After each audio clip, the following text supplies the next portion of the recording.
शुरुआत करते हैं दोस्तों आज की न्यूज़पेपर की। हम आज चूँकि संडे है इसलिए सबसे ज़्यादा जो हमारा फोकस रहता है वो साइंस वाली न्यूज़ के ऊपर रहता है। शुरुआत हम पीआईबी की न्यूज़ से करने वाले हैं।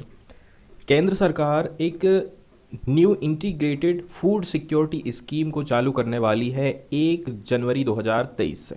मतलब आज की डेट से ही ये स्कीम चालू हो जाएगी। फूड सिक्योरिटी जिसको हम खाद्य सुरक्षा बोलते हैं। फूड सिक्योरिटी का मतलब ये है सरकार को ये सुनिश्चित करना है कि प्रत्येक व्यक्ति को खाद्य की सुरक्षा मिले, फूड की सिक्योरिटी मिले। वो कैसे करके मिलेगी? जैसे कि यदि मैं एक गरीब व्यक्ति हूँ, मैं इतना भी नहीं कमा पा रहा हूँ कि मैं अपने डेली डेली का जो खाने की चीज़ें हैं वो तक मैं खरीद पाऊँ।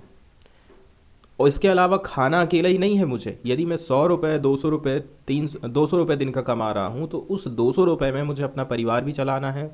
कपड़े लत्ते का खर्चा, शिक्षा का, स्वास्थ्य का, बहुत सारे ऐसे खर्चे हैं, उनको भी मुझे देखना है। और दूसरी बात, मुझे अपने लोगों का पेट भी भरना है। इस बात को कैसे सुनिश्चित किया जा सकता है? ठीक है, कि मैं और मेरा परिवार भूखा ना रहे। अब भूखा ना रहे इसका मतलब ये नहीं है कि खाली दाल चावल रोज रोज खा रहे हैं तो फूड सिक्योरिटी इंश्योर हो गई। जो खाद्य वस्तुएं हैं वो एफोर्डेबल मतलब सस्ते रेट पर मुझे मिलना चाहिए। दूसरी नंबर की बात यह है कि मेरी जो डाइट है उसमें वेरिएशन भी होना चाहिए। ये नहीं कि बस रोज़ रोज़ दाल चावल खाते जा रहे हैं। सरकार खाली राशन की जो दुकान है वहाँ पर गेहूँ और चावल का वितरण करके कभी भी फूड सिक्योरिटी को इंश्योर नहीं कर सकती है। उसके साथ साथ उसे कुछ और ज़्यादा करने की ज़रूरत है। तो हमारे देश में जो फूड सिक्योरिटी है उसको इंश्योर करने के लिए सरकार क्या काम करती है? किसानों से अनाज खरीदती है, ठीक है, उनको एमएसपी देती है ताकि किसान को भी उनका सही सही दाम मिल जाए। उस अनाज को खरीद कर सरकार क्या काम करती है? राशन की जो दुकानें हैं उनके माध्यम से, उचित मूल्य की दुकान के माध्यम से गरीब लोगों को अन्न का वितरण करती है। हमारे देश में इस प्रकार से फूड सिक्योरिटी स्कीम चलती है। अब कुछ नई सी स्कीम आने वाली है, 1 जनवरी 2023 से ही ये चालू हो जाएगी। देखते हैं उसमें कौन कौन सी खास बातें हमको देखेंगे। तो कि शेड्यूल्ड फर्स्ट है उसमें कुछ मॉडिफिकेशन हमको करना है। इसका जो नोटिफिकेशन है, reflecting zero price of food grains for AAY and PHH beneficiaries issued. कुछ मॉडिफिकेशन किया जा रहा है जिसके अंतर्गत जो फूड ग्रेन है, खाद्यान्न जिसको कहा जाता है, जैसे गेहूँ, चावल, चना, दाल, दो स्कीम हैं AAY और PHH। इसके जो बेनिफिशरीज हैं, जो इसके लिए इंटाइटल है, उनके लिए जीरो प्राइस यहाँ पर बात करी जाती है। General managers of FCI to visit 3 ration shops every day during the first week to review the report. किसी भी स्कीम में उसका इम्प्लीमेंटेशन कैसा हो रहा है, इसकी निगरानी करना बहुत ज़्यादा ज़रूरी है। ऐसा नहीं कि सरकार ने खाली स्कीम चालू कर दी है, सरकारी स्कूल खोल दिए गए हैं और उनकी निगरानी ही नहीं हो रही है, तो वो एकदम बद से बदतर कंडीशन में पहुंच जाएंगे। यही सब बातों को देखते हुए FCI, food corporation of India के जो जनरल मैनेजर हैं, इनको कहा गया है कि आप विजिट करिए 3 राशन की दुकान प्रत्येक दिन, every day during the first week to review and report. महीने का जो पहला सप्ताह है उसी में आपको सातों के सातों दिन आपको विजिट करते रहना है, रिव्यू करना है और रिपोर्ट तैयार करना है। 2 food subsidy scheme being subsumed under the new integrated scheme. अब यहाँ पर इंटीग्रेशन की बात करी जा रही है कि जो 2 सब्सिडी वाली स्कीम थी उनको मिला करके हमने एक ही स्कीम बना दी है। ये नई स्कीम प्रोवाइड करेगी फ्री फूड ग्रेन्स कितने लोगों को? 81.35 करोड़ बेनिफिशरीज को under national food security act for the year 2023। ये जो स्कीम है ये स्ट्रेंथन करेगी किसके प्रोविज़न को? नफ्सा 2013 के प्रोविज़न को। हमारे देश में यही कानून है और इसी के माध्यम से फूड सिक्योरिटी सरकार इंश्योर करती है। इन टर्म ऑफ एक्सेसिबिलिटी, क्या सब तक पहुंच है? इसके अलावा एफोर्डेबल होना चाहिए and availability of food grain को सिक्योर किया जाएगा इस स्कीम के अंतर्गत। दोस्तों इसके बाद की न्यूज़ हम देखने वाले हैं साइंस से रिलेटेड। द हिंदू की पहली खबर हमारी आई है साइंस की, माइटोकॉन्ड्रिया से रिलेटेड। माइटोकॉन्ड्रिया ये क्या है, इसकी संरचना कैसी है, ठीक है, इसकी संख्या और कार्य कौन कौन से हैं, इसकी संपूर्ण जानकारी हम देखने वाले हैं। माइटोकॉन्ड्रिया की खोज हुई थी 1890 ईस्वी में अल्टमैन नामक वैज्ञानिक में। अल्टमैन ने इसे बायोब्लास्ट और पेंडा ने माइटोकॉन्ड्रिया नाम दिया था।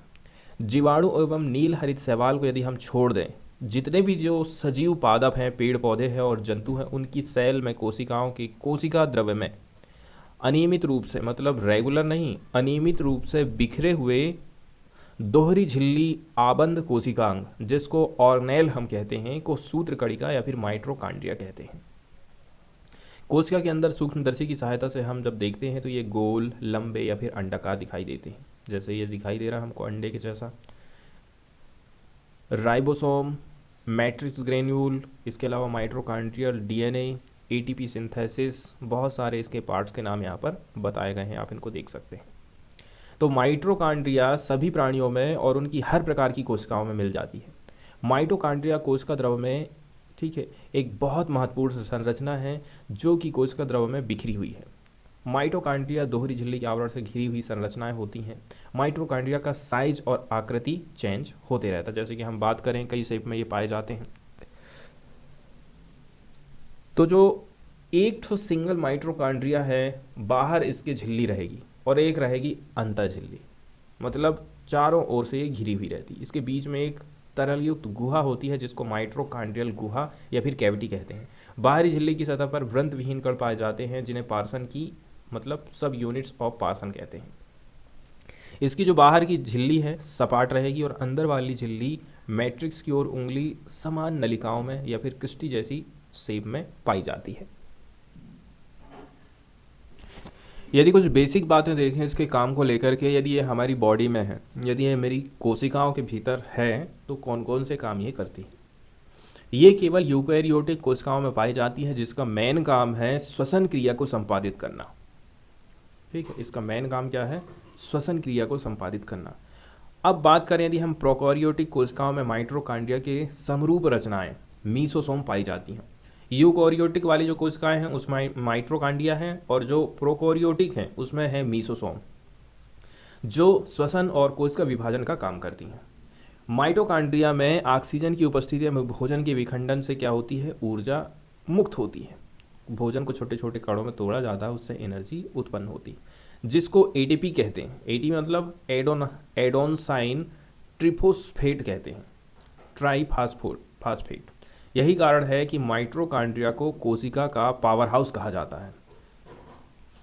इसकी जो खोज है स्विट्जरलैंड के शरीर संरचना एवं शरीर क्रिया विज्ञानी अल्बर्ट वान कोलिकर ने 1857 में किया था।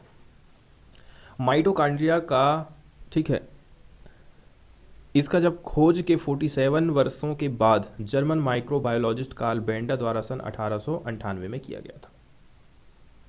फिर माइटोकॉन्ड्रिया का मुख्य कार्य कोशिका के लिए ऊर्जा का उत्पादन करना है। इसका जो साइज है 0.5 से लेकर के 10 माइक्रोमीटर तक हो सकता है। और मोनोसीरो कोमोनोसाइट्स, यह एक ऐसा यूकैरियोटिक जीव है जिसमें माइटोकॉन्ड्रिया नहीं पाया जाता है। इसके बाद हम देख लेते हैं न्यूज़ में कौन सी बातें बताई गई हैं। तो पहली बार ऐसा हुआ है कि माइटोकॉन्ड्रिया का ट्रांसप्लांट किया गया है 6 बच्चों में। ठीक, विश्व में पहली बार यह घटना घटित हुई है कि 6 चिल्ड्रन जिनको रियर डिसऑर्डर थे, मतलब कि दिमाग से संबंधित या फिर कोई और भी जो डिसऑर्डर थे, कास्ड बाय डिलीटेशन इन जीनोम्स। ऐसा क्यों हुआ? जीनोम डिलीट हो गए थे, जीनोम की कमी पाई गई थी ऑफ देयर माइटोकॉन्ड्रिया में। माइटोकॉन्ड्रिया में जीनोम्स की कमी पाई गई या फिर वो डिलीट हो गए या फिर ख़त्म हो गए, इसके चलते चलते वो डिसऑर्डर को फेस कर रहे थे। The cellular compartment essential for energy generation. ये जो माइटोकॉन्ड्रिया है ये एनर्जी जनरेशन के लिए बहुत ही ज़्यादा आवश्यक है। Have been successfully treated with donor mitochondria. इनको हमने कैसे करके ठीक कर दिया? माइटोकॉन्ड्रिया का ट्रांसप्लांट करके। ठीक है, ये कहाँ से दिया हमने? उनकी मदर से। डॉक्टर ने ट्रांसफ़र किया था healthy mitochondria into children's haematopoietic stem cell. किस स्टेम सेल में हमने इसको ट्रांसप्लांट ये है, उसका ये नाम बताया गया है, which give rise to blood cells. इससे क्या हुआ? उनके शरीर में जो खून की कोशिकाएं हैं ना, उनकी कुछ टेस्ट किए गए जिसमें हमें ये पता चला था some of the children were stronger, कुछ बच्चे तो मजबूत हो गए, and caregiver said they spend more time awake and in play. उनका कहना है कि ये जो केयर गिवर्स हैं, बच्चे लोगों का कहना उनका कहना है कि हमारे जो बच्चे हैं ज़्यादा टाइमिंग दे रहे हैं खेलने वगैरह में, और जागने को लेकर के भी कुछ चेंजेस यहाँ पर आए हैं। इसके बाद वाली जो न्यूज़ आई है वो जो पार्टिकल्स होते हैं, ठीक है, जो एलिमेंट्री पार्टिकल्स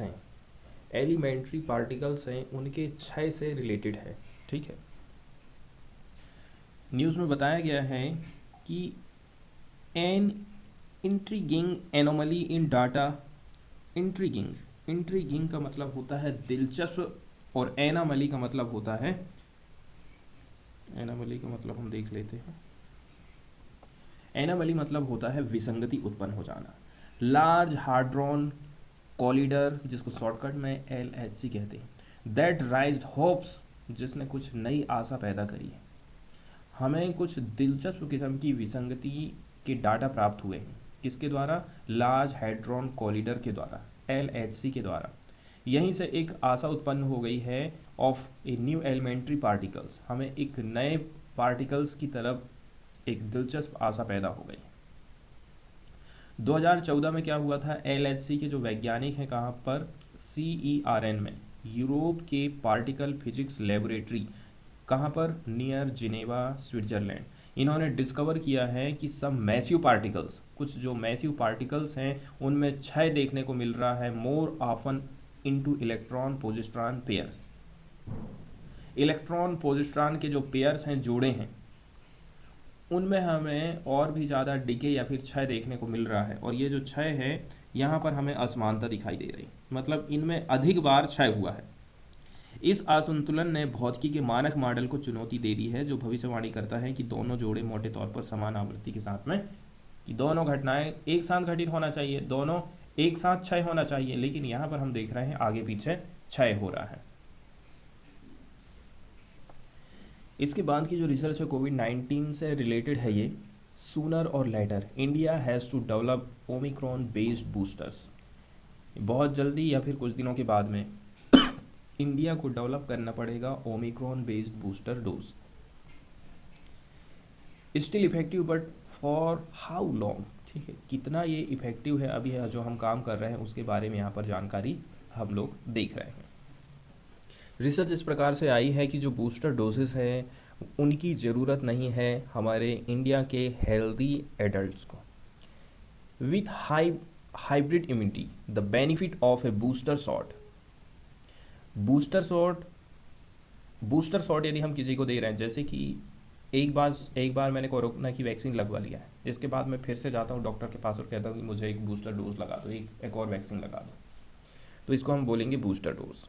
तो ये जो बूस्टर डोज मैं लगवा रहा हूँ, इस बूस्टर डोज में हाई हाइब्रिड इम्यूनिटी होती है, लेकिन इसको हम मार्जिनल बोल सकते हैं कि इतनी ज़्यादा ज़रूरत नहीं है हेल्दी एडल्ट्स के लिए इंडिया में।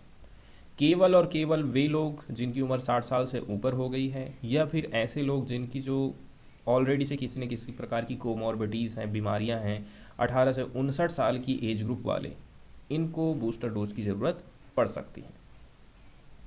Even with hybrid immunity the vulnerable groups will benefit from a booster shot since their immune responses are likely to be a weaker. भले ही उनका जो रिस्पॉन्स है उनकी बॉडी का वो उतना कमज़ोर रहा है, लेकिन उनको जो है बेनिफिट मिल रहा है बूस्टर डोज से। Vaccines based on the ancestral strain will continue to be effective with marginal reduction in clinical effectiveness against moderate to severe disease caused by Omicron variant। अब जो पुराना अलग अलग वेरिएंट आते जा रहा है, तो पिछला रिकॉर्ड को आप देखिए, और वैक्सीन को उसी पर आधारित यदि हम बना रहे हैं तो ये काफ़ी इफ़ेक्टिव रहने वाली है with marginal reduction in clinical effectiveness. यहाँ पर जो क्लिनिकल के लिए आप जा रहे हैं, क्लिनिक जो जा रहे हैं उसमें कुछ रिडक्शन हो जाएगा, मतलब गिरावट आ जाएगी। इसके अलावा बताया जा रहा है जो vaccine based on Omicron variants are better than the ones based on ancestral strain. सबसे ज़्यादा फायदा आपको पहुंचेगा ओमिक्रॉन पर आधारित यदि आपकी वैक्सीन तैयार करी गई है। तो यदि आप पुराने स्ट्रेन के आधार पर वैक्सीन तैयार कर रहे हैं तो वो उतनी ज़्यादा फायदा नहीं करती है। Real world data of Pfizer's bivalent booster dose से हमें क्या पता चला है? Protection and more effectiveness in the older population than vaccines based on the ancient and central strand. तो जो फाइजर है यहाँ पर से भी यही बात निकल करके सामने आई है। इंडिया को डेवलप करना चाहिए बूस्टर डोजेस जो कि बेस्ड होना चाहिए करेंटली सर्कुलेटिंग ओमिक्रॉन सब लाइनेज। अभी हमारे देश में कौन सा वेरिएंट चल रहा है कोरोना का, उस वेरिएंट को देखकर ही हमें जो है बूस्टर डोज तैयार करना है, और जो बूढ़े लोग हैं जिनको ऑलरेडी से कोई बीमारी है उनके ऊपर इसका प्रयोग करना चाहिए। साइंस की अगली न्यूज़ हम देखने वाले हैं खीरा, खरबूजा और लौकी से रिलेटेड साइंस की कुछ बातें हैं, इनको हम देखने वाले हैं। एक प्लांट की फैमिली है that humans in all part of the world are closely associated with are the Cucurbitaceae. क्या नाम रखा गया है? कुकरी कुकिर कुकीबिरटेसी है। मतलब एक जो फैमिली है पौधों की, और ये पौधे भी क्या है जो ऊपर ऐसी बेला बना करके ऊपर चढ़ते हैं, जैसे कि करेला ऊपर चढ़ता है, लौकी हो गई, इसके अलावा तोरैया या फिर गिलकी हैं, ये सारी उसी फैमिली की बात करी जा रही है। ये जो डाइवर्सिफाइड फैमिली है जिसमें इंक्लूड है watermelon, melon, cucumber, pumpkin and squashes. ठीक है, एस्क्वासिस का मतलब होता है तुरई। तो नॉर्मली आप ये देखोगे जो कुकुरबिट्स हैं साधारणतः हेयरी क्लाइंबर्स होते हैं, मतलब रेसे रेसे रहते हैं इनकी बेल में, और ये नॉर्मली क्लाइंबर्स टाइप में रहते हैं, मतलब किसी भी डंडे में लिपट करके ये ऊपर चढ़ते जाते हैं। And male and female flowers are separate, और इनमें जो है मेल फ्लावर अलग रहेगा और फीमेल फ्लावर अलग रहेगा, अलग रहते हैं। इनके फ्रूट की यदि हम बात करें, which comes in a wide range of colour, flavour, shape and size, are valued as component of the healthy diets. इनके जो फल होते हैं ना, ये हेल्दी डाइट के लिए बहुत ही बढ़िया माने जाते हैं। अलग अलग इनका कलर होता है, फ्लेवर होता है, शेप और साइज होता है। इंडिया की जो जियो क्लाइमेट है इनमें अच्छी तरह से इनकी खेती की जाती है। The sowing season is usually from November से लेकर के जनवरी। इनकी बुआई के टाइम की यदि हम बात करें तो नवंबर से जनवरी है, और इनकी जो कटाई है गर्मी के टाइम में होती है। अब यदि हम बात करें the extremely wide range of flavours, flavour की हम बात कर रहे हैं। फ्लेवर की यदि हम बात करें, the extremely wide range of flavours and sizes among the cucurbits from sweet watermelon से लेकर के बीटर गार्ड। ठीक है, मतलब कि इनका जो फ्लेवर है वो मीठा वाटरमेलन से लेकर के कड़वा तक है। कड़वा कौन होता है? करेला होता है, वो भी चढ़ने वाली आरोही किस्म की के पौधे होते हैं। Are a result of shuffling of the content of their mosaic like chromosomes. ठीक है, यहाँ पर क्रोमोसोम के चलते चलते इनके गुणों में फर्क हमको देखने को मिला है। मीठे तरबूज से लेकर के करेले तक खीरे के बीच स्वाद और आकार की अत्यंत लंबी श्रृंखला है। क्यों है ऐसी? मोजेक जैसे गुणसूत्रों की सामग्री में चेंजेस आया है, इसी के चलते चलते हमें ऐसा दिखाई देता है। इस प्रकार एक ककड़ी में 7 गुणसूत्र होते हैं और एक खरबूजे में 12 होते हैं, भले ही वे एक ही जीनस मतलब कुकीमिस से रिलेट करते हैं। अब आलू के विपरीत, जिसका केवल 450 साल पहले वैश्वीकरण हुआ, ग्लोबलाइजेशन हुआ, पूरे देश में फैला है, कद्दू हजारों सालों से दुनिया भर में खाद्य अर्थव्यवस्था का बहुत इंपॉर्टेंट घटक रहा है। तो आप देख रहे हैं आलू के विपरीत यदि हम बात कर लें किसका, इसमें आलू के विपरीत यदि हम कद्दू की बात कर लें तो कद्दू जो है कब ग्लोबलाइज हुआ, कब इसका वैश्वीकरण हुआ, यहाँ पर बताया जाता है। Carried by ocean currents and adapted to local condition. कैसे करके एक जगह से दूसरे जगह ये आया गया, लोकल कंडीशन को इसने अपना लिया। Modern genomic technology are required to decipher their geographic origins. तो स्थानीय परिस्थिति के अनुकूल आधुनिक जीनोमिक तकनीकों को उनके भौगोलिक मूल को समझने की हमें ज़रूरत है, तब जाकर के हम अच्छी तरह से इनकी खेती कर सकते हैं। जो कुकुम्बर्स है, कुकुम्बर जिसको हम खीरा बोलते हैं, भारत के स्वदेशी हैं। खीरे के जंगली रिश्तेदार हिमालय की तलहटी में उगते पाए जाते हैं रोमन उन्हें दूसरी शताब्दी ईसा पूर्व में यूरोप लेकर गए थे या फिर लेकर आए थे। Wild melons of the desert, ठीक है, डेजर्ट में जो वाइल्ड मेलन्स हमको देखने को मिलते हैं उनकी बात यहाँ पर करी जाती है। रेगिस्तान के जंगली खरबूजे जिनको कहते हैं। राजस्थान के थार रेगिस्तान में स्थानीय लोग कम मानसून से आए पानी से जंगली खरबूजे की किस्मों को उगाते हैं। इनके फल छोटे रहते हैं जिन्हें सब्जियों के रूप में हम पकाते हैं, जिनमें थोड़ा गूदा और ढेर सारे बीज भी रहते हैं। हाल के अध्ययनों में ये स्थापित किया गया है कि भारत में आज तक हम जो तरबूजे देख रहे हैं वे दो स्वतंत्र पालतू बनाने की घटनाओं का उत्पाद है। कैसे करके? क्योंकि हम इनको घर में उगाना चल दिए और उसी का रिजल्ट आज हम अपने सब जगह देख रहे हैं। इनमें किस प्रकार के चेंजेस आए हैं ये इसको हम देख लेते हैं कि हम इंडिया में जो आज के टाइम में देख रहे हैं ना, उनमें उनके गुणों में आखिर अंतर कहाँ से आ गया। दीज हैव लॉस्ट बिटरनेस, इन्होंने अपना कड़वापन छोड़ दिया है। इसके साथ साथ में the acidity of the wild fruit में जो एसिडिटी रहती है उसको भी ये लॉस्ट कर चुके हैं। And their leave seed and fruits are larger, ठीक है, और साइज में भी काफ़ी इनमें बदलाव हमको देखने को मिला है। इसके बाद बारी आती है करेले की, ठीक है। तो यदि हम इन्फ्लुएंस देखें अलग अलग इंसानों के टेस्ट का कि उस वाले एरिया में करेला कैसा पाया जाता है, हमारे देश का करेला कैसा है, तो दुनिया के विभिन्न अलग अलग क्षेत्रों में मानव स्वाद का प्रभाव करेले में भी हमको दिखाई देता है। हाल ही में यदि हम देखो तो 800 साल पहले थाईलैंड और पड़ोसी देशों में पाई जाने वाली जो घरेलू किस्म हैं ये साइज में बड़ी, कम कड़वी और चिकनी स्किन वाली होती हैं, जो लगभग हमें वाइट कलर का दिखाई देगा। वहीं यदि हम भारतीय करेले की बात करें तो हम इसकी बॉडी में देखते हैं कांटे कांटे जैसे रहते हैं, कांटेदार चमड़ी रहती है, स्किन रहती है इनमें, और हमारे देश की जो किस्म है ना काफ़ी छोटी और अधिक तीखी होती है। शेप में यदि हम देखें बहुत लंबे समय तक पैदा की जाती रही है and have been bred much longer. पोषण की यदि हम बात कर लें, न्यूट्रिशनल वैल्यू से रिलेटेड बातें, तो करेला विटामिन सी और खनिजों का समृद्ध स्रोत माना जाता है। A daily 100 gram serving will provide all the vitamin C, यदि रोज़ मुझे 100 ग्राम मिलता है तो विटामिन सी की ज़रूरत मेरी पूरी हो जाती है। एंड हाफ ऑफ विटामिन, ये सारी चीज़ें हम मिल जाती, जबकि केवल 150 मिलीग्राम वसा का ये योगदान करता है। समान तौर पर कुकरबिट्स प्रोसीड खाद्य पदार्थों के पोषण संबंधी होते हैं। पोषण संबंधी जो गुण हैं उनसे जस्ट उल्टे रहते हैं प्रोसीज्ड फूड से यदि तुलना करें इनकी, which tend to be rich in fat and carbohydrate, जिनमें प्रोटीन और फैट और कार्बोहाइड्रेट ज़्यादा पाया जाता है।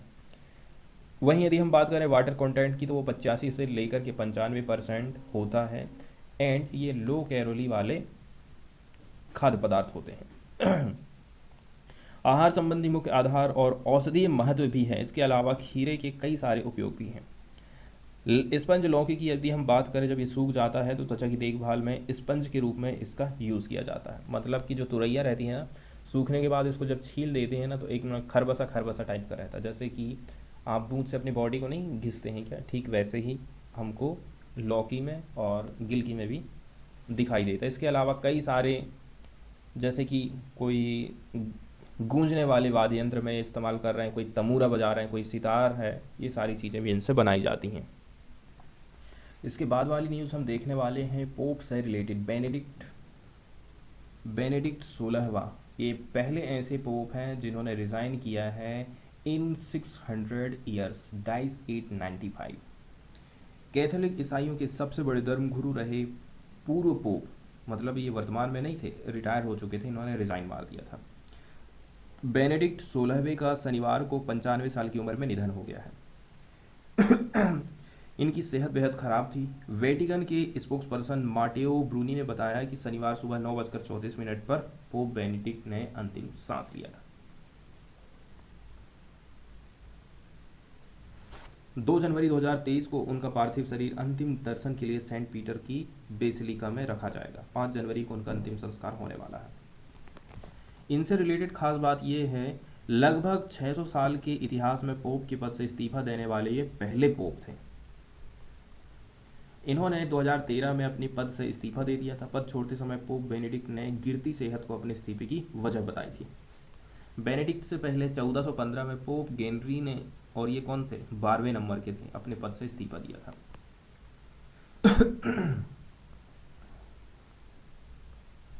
अब कुछ विवाद को लेकर के भी बातें आती हैं। पोप बेनेडिक्ट का जो कार्यकाल है वेटिकन चर्च के 2000 सालों के इतिहास में सबसे ज़्यादा विवादों में रहा था। पिछले ही साल मतलब 2021 में पोप बेनेडिक्ट ने आखिरकार मान लिया था कि 1980 में वे उस मीटिंग में मौजूद थे जिसमें बाल यौन शोषण के एक आरोपी प्रीस्ट के बारे में विचार किया गया था। इससे कुछ दिन पहले जर्मनी की एक ला फर्म की रिपोर्ट में पोप के हवाले से कहा गया था कि वे ऐसी किसी मीटिंग का हिस्सा नहीं रहे थे।